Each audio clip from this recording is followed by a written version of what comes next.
নষ্ট হইও না বাপ। ইসলামের জন্য লড়বে কে বাপ?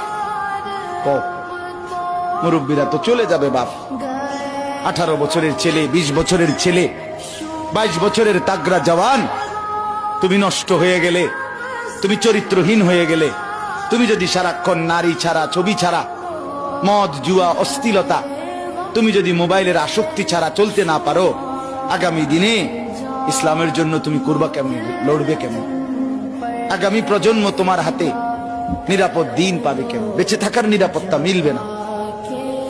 বেঁচে থাকা 53 বছর বাংলাদেশের বয়স, 53 বছরের সমাজে বেনামাজির সংখ্যা যদি এত বেশি হয়, 53 বছরের ভিতরে মোবাইলে আসক্ত যুবকের সংখ্যা যদি এত বেশি হয়, 53 বছরের ভিতরে বেপর্দা নারীর পরিমাণ যদি এত বেশি হয়, এত মসজিদ মাদ্রাসা চারদিকে থাকার পরেও যদি এই মসজিদ মাদ্রাসা ষড়যন্ত্রের কারণে কমে যায়,